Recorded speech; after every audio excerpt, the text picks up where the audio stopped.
Welcome everybody to this year's version of the AMP Contributor Summit. As you all know, we've combined the annual Contributor Summit in with the OpenJS World stuff and OpenJS Collab Summit. We're going to go ahead and kick things off with the AMP Year in Review with me and Malte presenting, and then we will we'll get the day started. So Malte, you can take it over. Thank you, Joey. Yeah, I actually wanted Joey to do this talk, and then he said it's important for continuity that I chip in. So it's both of us. Today we're actually live. If you've seen the keynotes before, they were recorded. If you haven't noticed, to prove this, I can quickly switch the tab here. That's the current Washington Post homepage. You can confirm this. So yeah, and you know, this is the collaborator summit. So you'll see some duplicated content if you've seen my keynote a couple of days ago, but it's also like you'll get like, you know, unfiltered commentary and just overall more content. So there's some overlap, but it's not just a rerun. As always, I think this is the most important slide. We are incredibly grateful for all the contributions. We're now at 1,113 contributors to AMP, which is a 25% year-over-year increase, which is quite incredible. So huge thank you. Virtual applause. This was obviously announced a couple of days ago that we have now officially joined the OpenJS Foundation. At the last Collaborator Summit last fall, the big news was that we would join as you know, in their incubation phase, and basically that incubation phase has completed now. Another big news from there was that Cassiana from Axios is joining the technical steering committee. The technical steering committee is the committee that calls the shots in terms of technical decisions. As many of you know, many of the actual decisions are delegated down to the people in the working groups, but Cassiana is now joining that overall body that's being also consulted by the advisory committee. Not only that, but we actually have a Q&A with that committee later today at 1:30 p.m. Central. I think that is 11:30 Pacific time. So that should be very interesting. Okay, so much for like the news part. I'm going to talk about a few things around AMP, and then Joey is going to take over. The first topic I wanted to talk about was web stories, which used to be called AMP stories, and the team kind of decided that web stories is a more appropriate name, and that's renamed it. And I actually kind of want to give a bit of an insight about the thinking around this and kind of and how I at least think about web stories in general. And to start this off, I want to show this screen, which was probably taken before some of y'all were born or around that time. The web used to be created differently than it is today. Like the things that, you know, today people use CMSs and, you know, all these platforms. But back in the day, there were these WYSIWYG editors. What you see is what you get. That basically work like any other like word processor, layout software, like graphical way to create web pages. And you know, there were some true downside, especially with FrontPage. If you recall this was not a very good piece of software, but there were better ones, like my favorite Macromedia Dreamweaver. And so, you know, you could do really nice things with them. Like compared to CMS, there were downsides. Like, for example, it was really difficult to maintain like a look and feel across a website. And it was overall very tedious. But, and this is really important, it led to a lot of creativity. People made these like wonderfully horrible websites. And there was, you know, obviously this is not all awesome, and like this is also not how the entire web looked, but what was different at the time was that more people on the web were participating in creation. Today, much of the web content is being created, but very few, and there's lots of consumers. And even more worryingly is that creation on the web is done on desktop. machines, laptops. Obviously, that's what we actually use, but like, we call it desktop. And there is this generation of people coming online who do not have laptops and don't really need them. And like that means they literally cannot participate in creation even if they would like to. And so the mission of web stories is kind of to revive the editable web. So to revive kind of a broad representation in creation on the web. This is it's a mission, and it's going to take us a while to get there. But I think we are on a we're really on this path. And I think the evidence here is this kind of uprising in these Visibig tools that are coming online. So it's not just one, it's like many. Actually really nice, exciting is that Make Stories is actually launching their 2.0 beta today. It's a big improvement over 1.0. So it's like newsroom.ai folks on my team are working directly on the WordPress plugin for stories. I think just last week, Unfold announced that their product is supporting web stories and so forth. There's a bunch of these, and it's amazing, right? That will create a lot of diversity and give people lots of options to create. So that's kind of the context why we're excited about web stories and where we're hoping this is going to really kind of bring creation back to the web as a whole. Cool. The next topic I want to talk about is page experience and how it relates to AMP. Now, page experience, if you haven't heard about it, is something that like Google announced, was it last week or 2 weeks ago, something like that. So it's really, really recent. And I want to really say this is like, it's a Google thing. So we as the AMP team are kind of just a consumer of this announcement, just like everyone else. And it also doesn't apply to other search engines, like, for example, Bing that support AMP, or Twitter, or any other social network like that. So specifically for Google, but pretty important for our ecosystem. And what basically this announcement says is that all web content is eligible for Top Stories carousel feature. Previously, this was limited to AMP. And while AMP in the past was not a ranking factor in Google search, the page experience signals are, right? And so this is really like important that with these signals, the properties of good experience suddenly become much more important when it comes to Google search ranking. Now I showed this slide in the presentation on Tuesday, but just quick repeat what these factors are. There is 3 metrics. These metrics are measured using the Chrome user experience reports. This is something you can look at online. There's various tools that are exposing these metrics. There are 3 of them. The first one is largest contentful paint, which is a loading metric. It's basically the latest generation of loading metrics. We all started with like the onload event, which was very problematic. It was not at all a proxy for user experience. Then the first contentful paint was created to kind of fix this. It's actually quite of a useful metric, but it really just says like there's something on the screen, but it really does not matter what. It could be loading spinner, for example.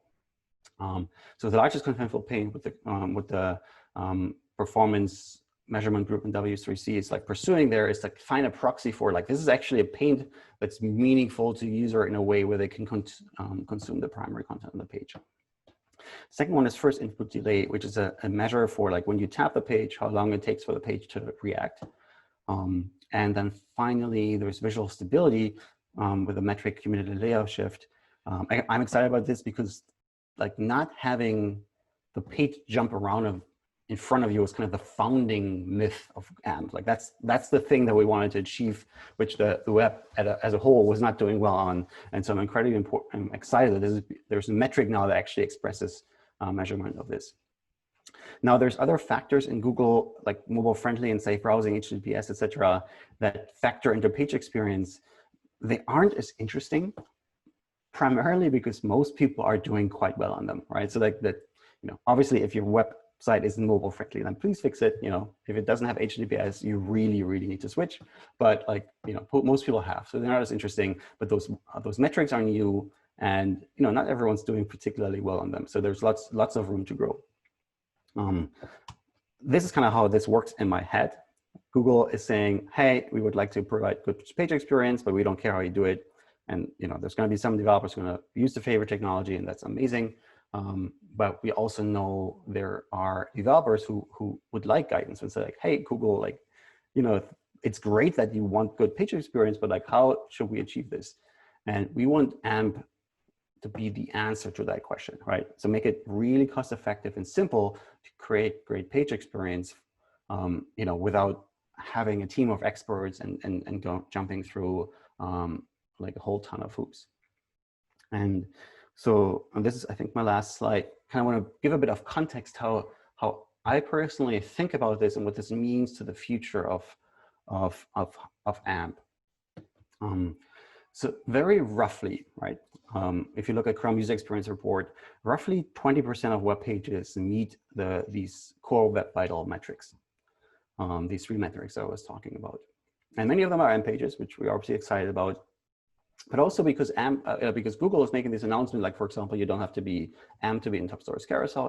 It's fair to expect that some sites may drop AMP support because they feel that they have a better path to good page experience using some other technology, and that's great. Like, as long as people have good outcomes, it doesn't really matter how they get there. What I really hope, and I'm an optimist, is that if you say right now, and please stay with me, it's a bit of a mind thing. If you say 20% of pages currently meet core Web Vital, so roughly 20% of pages really care about good page experience.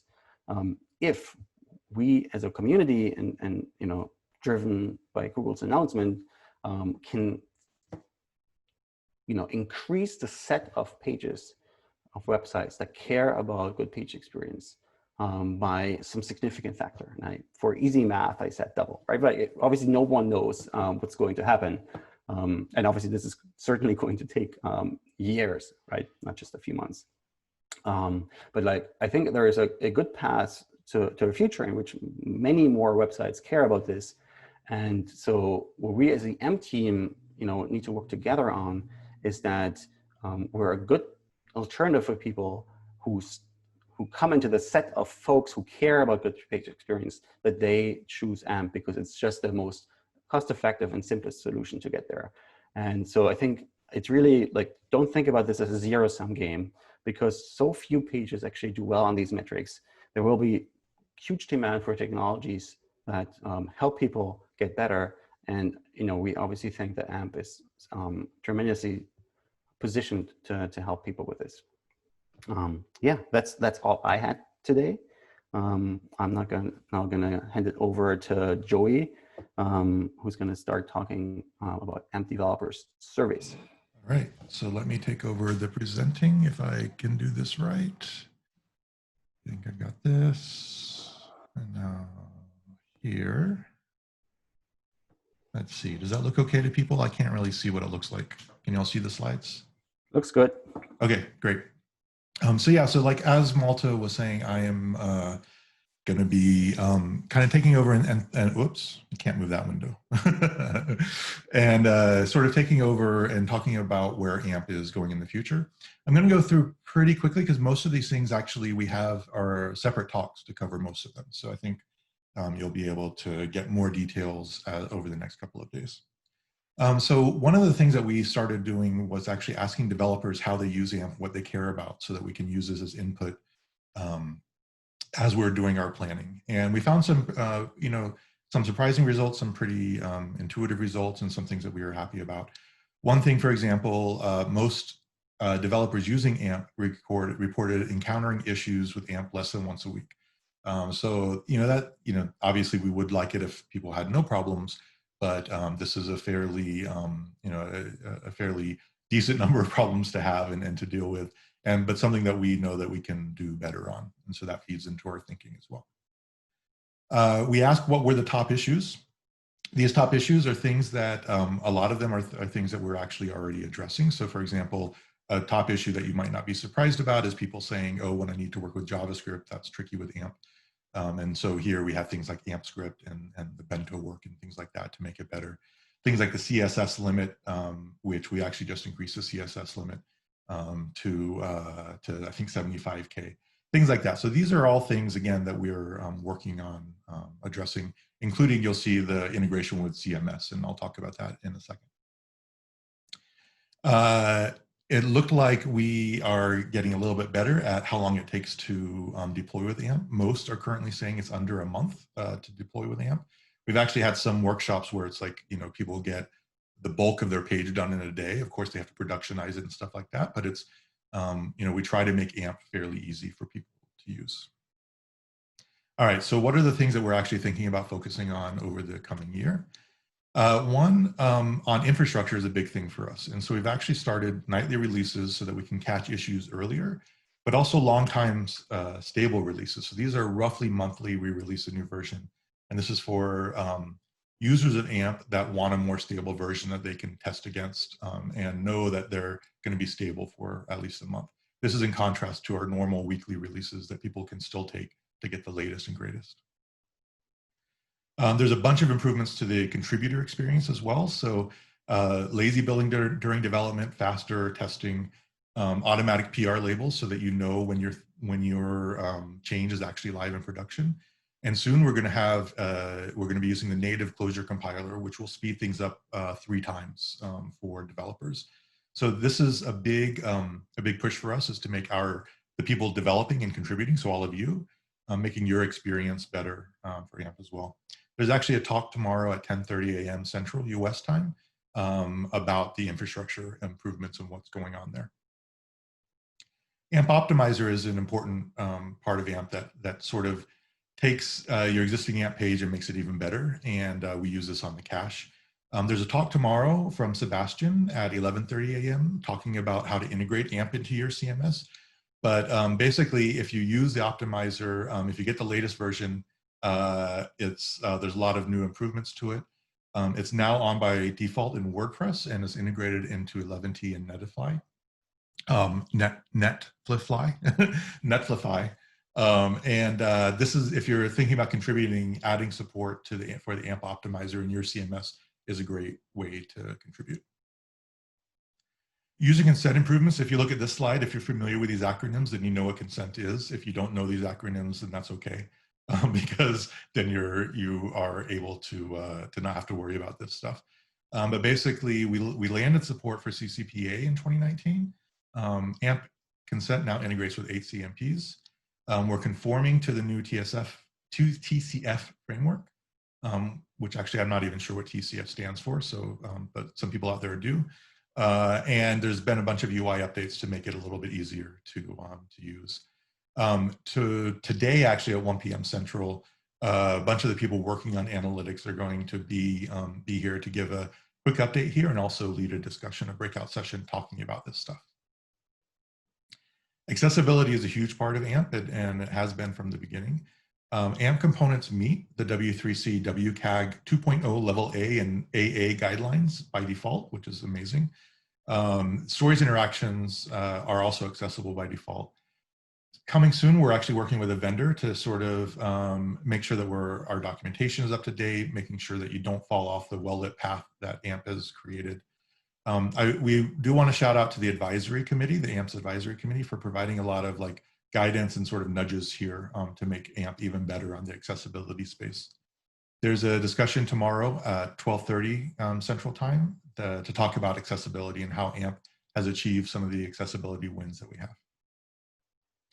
All right, so bento. I'm not sure if this is actually a bento box. It looks like a sushi box to me, but that's okay. It looks delicious and something I want to eat for lunch. So that might be what I'll be doing later. But bento, we've announced it at the previous Collab Summit, or maybe it was AmpConf or at some point. But we're basically, this is the project that allows you to use AMP components outside of AMP, and also to drastically improve the support for mutation within AMP. So basically, we're going to be rewriting AMP components in Preact and reduce dependencies of AMP on our runtime on v0.js. So currently, a lot of initial refactorings have already landed. So things like time ago, social share, fit text, they're done, but they're not quite launched, but they will be potentially, hopefully soon. There's a couple of big ones coming up, carousel and videos, that we're working on and we're working on those in earnest to make sure that those APIs will stick before sort of doing a big rollout of this. As Malte says, this is really quite lovely to see all of these changes coming. So there's still a lot of work to do. So if you're interested in helping out, this would be a great area to contribute to. So AMP for email, this has been a big part of AMP, sort of branching out from just being for websites, along with like the stories work as well. This is where you can respond to comments in line. And so here's a screenshot of Malte talking to himself on a document, which is great. So you can see here some of the features that we've worked on in improving in AMP email. There's greater support for AMP components. So for AMP for email, there's sort of a restricted list of what you can do with AMP, but we've added support for autocomplete and improved the AMP list functionality. There's also now a standardized action allow list. One thing that's important with AMP for email the AMP for email format is that you obviously want different email providers sort of providing a similar experience and a similar set of things that they support. And so we've been working in that front. There are a bunch of new senders that you can see here: VOGSY, Guru, Copper, Stripo, LendingTree, Equid, and Find Domestic. Something I think a lot of developers will be excited about is that GitHub is actively working on supporting AMP for email, so you'll be able to respond to PR emails that you get in your inbox without having to go to the website, which is just, I think a lot of us will find that to be an extreme productive win. Stripo, just looking at some stats, found that the conversion rate of HTML email was 0.15%, but the AMP HTML conversion rate was 0.80%. And so it's essentially, they're basically seeing a much bigger conversion rate from these more dynamic emails, which is great to hear. All right, one of the big areas that we're focusing on over the coming year, and actually I've already started focusing on, is this notion of AMP as a service. I'm actually not going to talk in too much detail about this because Nana is giving a talk right after this one to focus in on AMP as a service and what it is. But what you can know, one of the sort of highlight of AMP as a service is that with the AMP Get service, we're basically trying to make AMP better. Your websites get better using AMP and related technologies, and you don't have to do anything for it. And so that sounds like an amazing promise that we really hope that we're going to be able to fulfill. And I have a lot of confidence because we have great people working on it. So I think that that's just something that will come out of the work over this upcoming year. All right, so some things as you're thinking about AMP for service and as you're thinking about the next talk is, is AMP for websites feature complete? Is it something that we, we've added a bunch of components for AMP. Is it do we have enough components? And then along with some of the flexibility of like AMP script and things like that, to really say, hey, we don't really need to focus on that as much anymore. Let's focus more on providing this sort of AMP as a service idea and some of the performance gains and things like that. So maybe the real service, if you think about AMP, is performance. That's something that as we're thinking about. And then that sort of leads into the question of, can we make AMP performance as a service, which would be great. All right, so that's all of what I had to speak about for just this sort of high level overview. Like I said, almost everything I talked about, there's going to be a talk coming up over the next couple of days or today and tomorrow that will go into more detail on it. So if you feel like I just went way too high level, that's intentional. You'll get more details soon. If you want to help make AMP better, then here are some websites to check out. So obviously you can find us on GitHub. Here's a short link. You can also just search for AMP on GitHub and you'll find it.